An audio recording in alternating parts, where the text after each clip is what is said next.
Olá, muito boa tarde. Seja bem-vindo a este programa da Igreja Católica que hoje lhe propõe conhecer com mais detalhe alguns textos da Bíblia.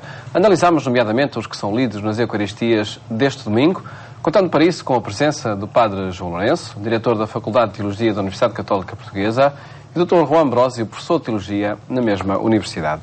Muito boa tarde e obrigado por estarem neste programa. Muito bem. Padre João Lourenço, que temática percorre os três textos que são lidos nas Eucaristias deste domingo, o quarto domingo da Páscoa? Pois, muito boa tarde aos nossos espectadores. Mais uma vez temos o prazer que nos ouçam. E esperamos contribuir para que o conhecimento dos textos seja mais efetivo. Este é um pequenino contributo que damos, não é? Porque este contributo não dispensa exatamente a aproximação aos textos. Isto eu diria que é sempre um instrumento de trabalho. Mas o instrumento de trabalho não faz o trabalho, nós servimos dele para fazer o trabalho. Portanto, este instrumento poderá ajudar a fazer uma pequenina aproximação e é nesse sentido que, com muita simplicidade, eu pelo menos dou esta colaboração. Também. Ora, os textos deste domingo têm uma figura tutelar, não é? Tem a figura tutelar, porque é um domingo, naturalmente, que é paradigma na liturgia, chamado, portanto, o domingo do Bom Pastor. Quarto domingo da Páscoa. O quarto domingo da Páscoa. Mas vão também um pouco para além disso, ou seja, não nos apresentam só a figura, apresentam-nos também o processo, o caminho, a forma de o ser e como podemos ser e como devemos ser. E qual é, e deixam a exortação, o esforço a que sejamos pastores. Mas eu diria que os textos deste quarto domingo, pelo menos nas duas primeiras leituras, que era a leitura que meditaremos certamente daqui a pouco dos Atos dos Apóstolos, como o texto do Apocalipse, dão de alguma forma continuidade aos temas do terceiro domingo da semana passada. E nesse sentido, aqui mostram-nos uma perspectiva muito bonita, que mostram já a universalidade da comunidade cristã. Ou seja, se na semana passada, no terceiro domingo, ainda víamos a comunidade cristã nas dificuldades de se afirmar perante a realidade interna da Palestina, agora estamos já, a missão da Igreja se expandiu, já assumiu uma dimensão universal e os discípulos já agregam e evangelizam outras identidades sociais, outras nacionalidades, e vemos como, de facto, a fé cristã é acolhida e começa também a dar frutos aí. E eu acho que isto é muito importante, porque este tempo pascal, e é por isso que se fazem continuamente a leitura dos Atos dos Apóstolos, não é só, está centrada na ressurreição do Senhor, mas também deixa o testemunho de como ela foi vivida, e como ela se estendeu, e qual foi a missão dos arautos, dos mensageiros do Bom Pastor, e como é que eles foram pastores e como naturalmente aí foram afirmando, não é? Essa acho que é um tema muito rico. Como nos diz esta figura do Bom Pastor? A ressurreição não é só para celebrar e saborear, é para isso também, mas é para depois nos lançar para a construção da história, e os textos de hoje claramente indiciam isso. A figura do Bom Pastor é uma figura que conhecemos e importante para percebermos o que é também a experiência cristã. Eu, em todo caso, quase que me atrevia a dizer que este é o domingo do Bom Pastor, mas eu acrescentaria, desculpem o atrevimento, uma palavrinha, este é o domingo do rebanho do Bom Pastor, porque os textos falam no Bom Pastor, mas a preocupação deles talvez não seja só ficar no Bom Pastor, mas ir mais longe e apontar para o rebanho a quem o pastor é enviado, de quem o pastor é de facto responsável, porque aquilo que é pedido ao pastor é que ele proteja o rebanho dos lobos e o conduza às melhores pastagens, seja a sua razão de ser, é o rebanho. E o que os textos nos vão um bocadinho mostrar é exatamente isso. E que tipo de rebanho é este? A segunda leitura vai dizer de onde é que são essas ovelhas e de que proveniências é que elas vêm. De facto, esta universalidade é uma nota também muito importante neste quarto domingo da Páscoa. E já lá chegaremos a essa segunda leitura. A primeira, antes de tudo, que é retirada do livro dos Atos dos Apóstolos, no capítulo 13, e acredito que aqui também já se fala neste rebanho. Vemos ao longo do texto falar em judeus, falar em gentios, falar de anúncio a uns e a outros, em reações diferentes de uns e de outros. Que importância tem ou que jogo é este que a primeira leitura nos apresenta? Eu gosto muito, talvez ao contrário de muitas pessoas que me estão a ouvir, mas eu gosto muito de salientar uma coisa. É que acreditar em Jesus significa duas coisas. Por um lado, aderir a Ele e, por outro lado, estabelecer rupturas. Este texto mostra-nos exatamente um bocadinho que isto está na alma, na gênese do próprio cristianismo. Exato. Criar adesões significa sempre estabelecer rupturas, não é? Ora, este texto, que é um texto muito bonito, não é o primeiro, ele aparece aqui escolhido, mas na ordem dos Atos Apóstolos, este texto já significa um bocadinho, já é um ponto de chegada, não é o arranque. O início da evangelização dos gentios dá-se em Antioquia. Não é? Portanto, aí, agora já Paulo e Barnabé já estão numa missão noutras cidades, à volta de Antioquia e noutras comunidades. Como dizia, a chegada da mensagem cristã provoca a primeira ruptura entre a comunidade judaica. Mas também provoca a primeira ruptura entre os próprios gentios, porque o texto fala-nos de simpatizantes do judaísmo que andavam à volta do ouvido do judaísmo.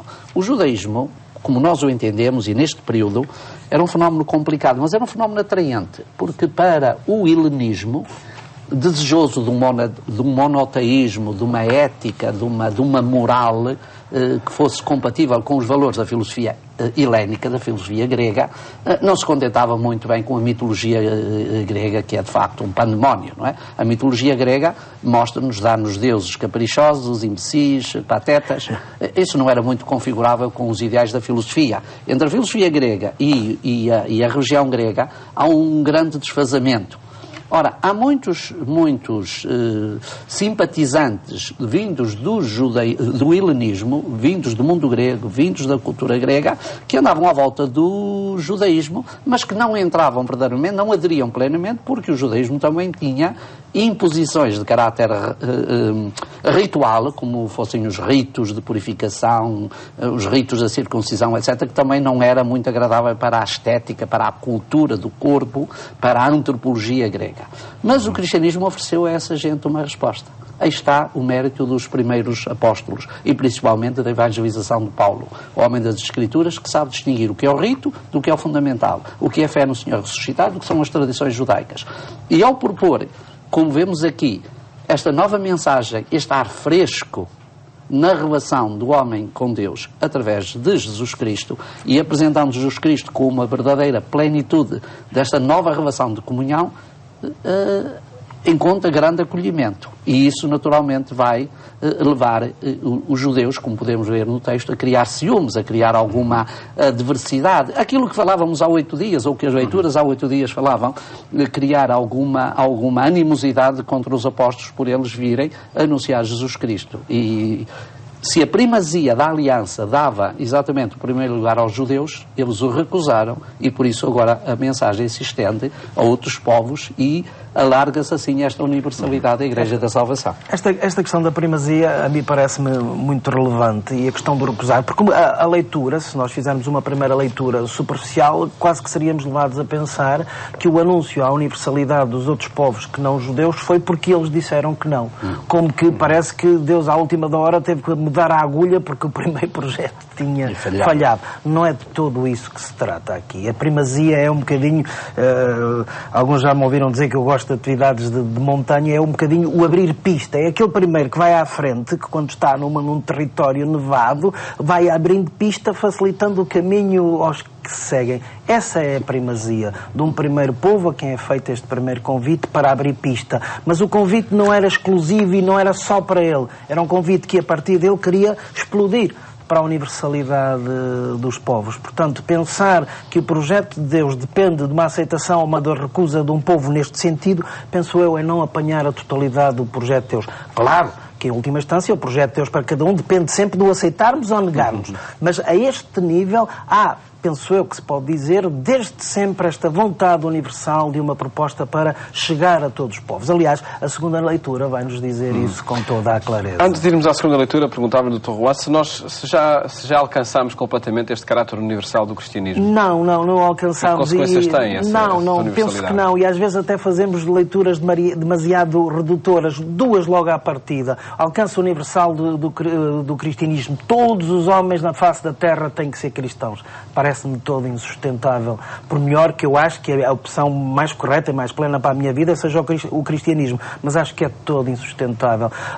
Talvez uma das dimensões universal do cristianismo é, primeiro, que o projeto e a proposta é feita a todo o ser humano. Isso sim. Segundo, que todo o ser humano, independentemente da sua raça, da sua cor, da sua nação, da sua cultura, pode aderir a esse projeto. Ou seja, não há uma determinada cultura, não há uma determinada raça, não há uma determinada classe social a quem isto é dirigido em primeira mão. A proposta é verdadeiramente universal, a todas as raças, a todas as culturas. Claro que essa proposta requer da parte de cada um uma resposta. E aí é que virá a diferença. Uns aceitarão, outros não aceitarão. E passamos à análise da leitura, a segunda leitura que se escuta neste domingo, é do livro do Apocalipse, no capítulo 7. Que multidão imensa é esta que o apóstolo João vê? Olha, é assim que começa o texto. É assim que começa o texto. Este texto tem uma parte, este capítulo 7, claro, tem uma parte anterior que era sempre boa para configurar. Porque a primeira parte, ou pelo menos para comparar, porque a primeira parte alude àquela simbólica judaica dos 144 mil, não é? Que é o número, e é importante dizê-lo, porque este é um tema que anda sempre na rua, não é? É importante saber que é exatamente uma imagem, um número simbólico. E a densidade simbólica desse número aponta exatamente para a universalidade. O que é que o autor do Apocalipse faz a seguir a indicar isso para, de alguma forma, ter presente que a origem da mensagem também vem da tradição veterotestamentária. O que é que o autor faz? Faz exatamente a dizer que esses 144 mil não se restringem não só ao povo de Israel, mas são um símbolo desta universalidade que temos vindo aqui a falar. E, portanto, eu diria que este texto destaca 3 atitudes muito, muito bonitas. Primeiro, a universalidade. Há a mensagem cristã, por caminhos diferentes, podem ter acesso todos. Todos e em todas, como aqui foi dito também pelo Juan, e de todas as condições. Não está previamente tabelado para uns e não para outros. A primeira marca. A segunda é a festividade da adesão a Cristo. Sempre que quando há adesão a Cristo tem de haver festividade, tem de haver festa, tem de haver alegria, tem de haver comunhão. E o texto, mais uma vez, recorre à simbólica veterotestamentária para traduzir essa festividade numa espécie de liturgia muito bonita, que é exatamente um dos textos mais ricos de todo o Apocalipse. E uma terceira dimensão que eu acho que decorre destas duas é o reforço da esperança. Estes crentes, como também na semana passada se referia, estes crentes vivem dificuldades. As perseguições estão aí à porta. Já há dificuldade não só apenas nas pequenas comunidades, mas também ao nível da grande igreja. Mas isso não os leva a desistir, não os leva a olhar para trás. Antes, pelo contrário, eles estão centrados na força e estão convictos da força da vitória do Cordeiro. E é também um símbolo muito bonito, que vem da liturgia judaica, que o Novo Testamento recebeu, que São João cultivou e cultiva no seu Evangelho, que é, de facto, o Cordeiro. O que era o Cordeiro? O Cordeiro era aquele que unia o povo de Israel na vida com Deus, e por isso era pelo Cordeiro que celebravam também o mistério pascal, o centro da própria fé veterotestamentária. E aqui Jesus Cristo é, de facto, este novo Cordeiro que reúne à sua volta todos os crentes. Este Cordeiro é que é a condição da universalidade, porque todos, desde que venham das suas diversas sensibilidades, povos e nações, desde que acreditem neste Cordeiro, o aceitem e se relacionem com ele, têm entrada. Aliás, o texto, penso que pode ser feita essa leitura, esta alusão às túnicas branqueadas com o sangue do Cordeiro, que é uma coisa estranha. Como é que uma coisa pode ser branqueada com o sangue do Cordeiro? Que é uma alusão que pode ser feita, lida em chave batismal, não é? Que é a adesão a este Senhor Jesus ressuscitado, acreditar nele, que nos faz entrar neste novo povo, nesta universalidade. E sublinhar esta ideia da festa, da alegria. O que celebramos na Páscoa é de tal maneira denso que não cabe num dia. É preciso 50 dias para celebrar o que celebramos nessa... E às vezes, com todo o simbolismo que também... Com todo o simbolismo que aí está por trás. E se somarmos 50, são mais que 40. Mais 10. Isto para dizer o quê? Que gastamos quase todas as nossas energias a preparar a Páscoa com a Quaresma, não é? E depois parece que o balão se vaza completamente com a celebração da Vigília, ou quanto muito do domingo de Páscoa, e Não, é para manter essa tensão e essa intensidade 50 dias. O que celebramos é a vida, é a explosão da vida, uma vida que já não é simplesmente a continuidade da biológica. Isto tem que marcar o nosso viver, tem que marcar o viver das comunidades cristãs. Tem que ser uma festa com consequências, claro. Ou seja, não é só saborear e depois tirar as consequências de que essa seja o tom, a tónica, a marca, o sabor da vida ao longo de todos os outros dias do ano. E passamos à análise do texto do Evangelho, retirado do capítulo 10º do Evangelista João. É daqui deste texto, Padre Lourenço, que este domingo colhe essa temática do Bom Pastor? Sim, é o capítulo, parte do capítulo 10º de São João é dedicado exatamente à figura do Bom Pastor. Eu diria quase é uma autoapresentação de Jesus. Jesus. Como o Bom Pastor. Como o Bom Pastor. Jesus encontra aí uma das melhores formas de se autoapresentar e as comunidades encontram aí uma das melhores formas de acreditar e de contextualizar a sua vida na relação com Jesus. Há toda uma teologia veterotestamentária à volta da figura do pastor, que é traduzida na liturgia, os Salmos, mas o Senhor é meu pastor, nada me falta, não é? Mas depois o próprio profeta Ezequiel e outros profetas falaram muito da figura do pastor. Ezequiel utiliza essa mesma figura para falar, para apresentar a sua missão e a missão dos animadores, dos representantes, dos que hão de agregar a comunidade judaica, quer no exílio, quer no pós-exílio, não é? Ferirei o pastor e as ovelhas dispersar-se-ão, etc. Ora, esta foi uma figura que, eu diria quase, às vezes podíamos estar aqui a discutir eternamente, e às vezes isto acontece na exegese e no estudo dos textos bíblicos, não é nossa função aqui, portanto não vale a pena estarmos aqui podemos a discutir. Ir diretamente às conclusões. Eternamente. Podemos ir diretamente aos finalmente, não é? E, portanto, indo diretamente aos finalmente para dizer que Jesus como que se apropriou e as comunidades apropriaram, agregaram Jesus a essa figura, identificaram-na. E ele de facto realiza essa missão. Claro. E salienta aspectos muito bonitos, que é a questão da voz. Falar da voz é a mensagem. Não é a voz como nós entendemos, se a pessoa é um bom tenor, ou se tem uma voz melodiosa ou sinfónica. Não é isso. A voz é a mensagem, é a doutrina, mas é acima de tudo a pessoa. Eu acho que o que é importante, e nós hoje em dia vivemos numa cultura que está bastante longe, pelo menos nas grandes cidades, do que representa o pastor. A maioria das pessoas hoje conhece o pastor através de imagens, não é? Mas é preciso perceber. E eu, quando era menino e moço, nunca fui pastor, mas guardei gado graúdo, não gado miúdo. E, portanto, sei o cuidado que a gente tem pelos animais, o carinho, a ternura que nos aproxima, a preocupação. Se a gente vê que algum animal está mais doente, a gente não descansava, etc. Portanto, esta é uma figura rica, cheia, de facto, de simbólica, que nos ajuda a perceber isso. Mas é preciso nós voltarmos ali, a esta cultura, a este ambiente, e ver o que é que isso significava para as comunidades. Alguém à volta das quais... Alguém à volta, à volta de quem as comunidades se reuniam e se congregavam e escutavam de facto a sua mensagem. Ele era esta proximidade, a proximidade de Deus junto de nós. A imagem é de facto riquíssima e acho que nos ajuda, aponta-nos pistas. Eu destacaria duas. A primeira, para dizer um bocadinho aquilo que já tinha introduzido aqui há instantes.